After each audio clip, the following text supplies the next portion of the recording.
Ontario கல்கரியில் உள்ள 8 வயது சிறுவன் 6 முதல் 8 வயது வரை கடுமையான துஷ்பிரயோகத்துக்கு ஆளாகியுள்ளமை நீதிமன்றத்தில் நிரூபணமாகியுள்ளது. கடந்த 2023ஆம் ஆண்டு குறித்த சிறுவன் மிகவும் மோசமான நிலையில் அல்பர்டா மருத்துவமனைக்கு கொண்டு செல்லப்பட்டார். அவர் மிகவும் மெலிந்த தோற்றத்தில் இருந்ததோடு கொதிக்கும் நீரினால் தலை மற்றும் முகத்தில் தீக்காயங்களும் இருந்தன.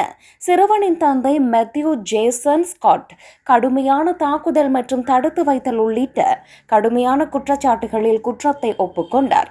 பெரும்பாலான துஷ்பிரயோகங்கள் சிறுவனின் மாற்றாந்தாயால் செய்யப்பட்ட போதிலும் சிறுவனின் தந்தை அது தொடர்பில் அறிந்திருந்தார். சில சமயங்களில் தந்தையும் சிறுவனை துன்புறுத்தியுள்ளார். அந்த சிறுவன் அனுமதியின்றி உணவு எடுத்து சாப்பிட்டால் அவனுக்கு மீண்டும் பல வேளைகளுக்கு உணவு வழங்கப்படாது.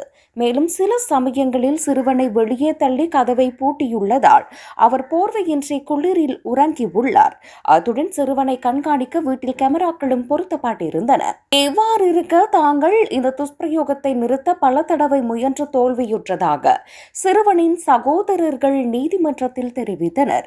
சிறுவனின் நிலைமையை கண்ட அயல் வீட்டார் சில சமயங்களில் அவருக்கு உணவு மற்றும் ஆடைகளை வழங்கி வந்தனர்.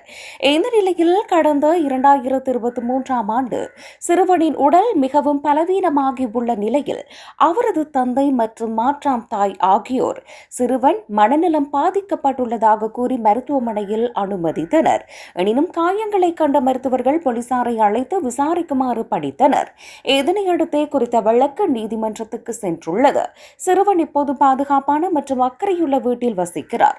அவரது தந்தை எவ்வளவு காலம் சிறையில் இருக்க வேண்டும் என்பதை நீதிமன்றம் இப்போது முடிவு செய்து வருகிறது.